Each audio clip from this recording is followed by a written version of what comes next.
me correspondió El hombre y sus dobles, el retorno del lenguaje, de Michel Foucault. Bueno, yo en el inicio de mi infografía, como lo pueden ver, coloqué una pequeña introducción que dice lo siguiente: para el siglo XIX, el ciclo del romanticismo, se enmarca la ruptura del pensamiento clásico con el pensamiento moderno. Con esto Foucault comienza estudiando dicha ruptura con el retorno del lenguaje. Hay algo que también me interesó del texto, que dice lo siguiente, y lo coloqué en mi infografía, que ahí lo pueden ver, que dice tema.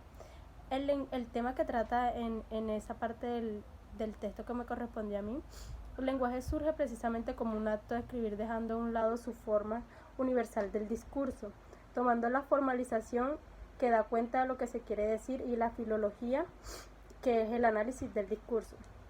Bueno, mis 3 ideas principales fue lo que Friedrich Nietzsche mencionó, que dice que el lenguaje no entró de nuevo directamente y por sí mismo en el campo del pensamiento, sino hasta fines del siglo XIX. Se podría decir incluso que recién lo hizo en el siglo XX, si el filólogo Nietzsche no hubiera sido el primero en acercar la tarea filosófica a una reflexión radical sobre el lenguaje. A esta pregunta que realiza Nietzsche le responde Mallarmé, y dice, y no deja de retomar su respuesta al decir que quien habla es la misma palabra, no en el sentido de la palabra, sino en su ser enigmático y precario.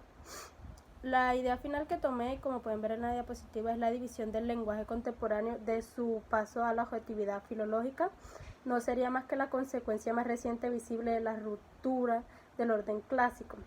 Y al final yo coloqué unas preguntas que creo, he mencionado que en algunas clases han mencionado algunos profesores que la definición, no se podría decir que hay una definición como tal de la literatura, que todos podríamos tener una definición de literatura y hay muchas, y no solamente una, y que todavía podemos colocarnos a pensar qué es la literatura, qué es el lenguaje, qué relación tiene el lenguaje con el ser, con nosotros.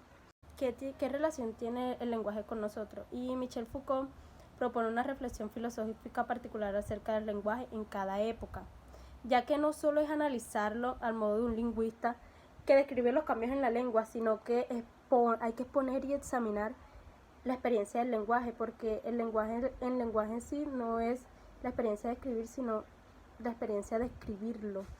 Y entonces, a medida que pasan las épocas, se va cambiando un poco la definición de lo que puede ser el lenguaje. Y esto es muy importante por lo que menciona, que hace una reflexión filosófica particular acerca del lenguaje en cada época, porque para nosotros puede significar algo y podemos leer muchas teorías que en estos momentos están, pero para nuestros antepasados pueden ser otras cosas. En ese tiempo, la gramática, en el texto pude deducir que la gramática daba cuenta de las cosas que se encontraban en el universo. La gramática era todo, y ella trataba de describir todo de manera muy minuciosa. Además de que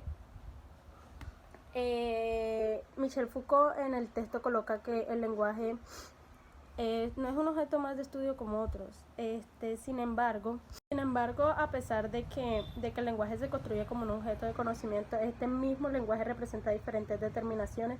Por un lado, Foucault propone el estudio científico del lenguaje, pero por otro lado enfatiza el mecanismo de formalización que propone la lingüística.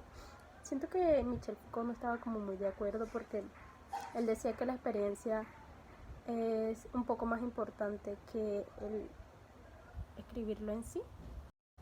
Además de que el lenguaje buscaba ordenar en el entendimiento las cosas que se encontraban en el mundo, sino de elaborar un discurso en el contenido de esa representación.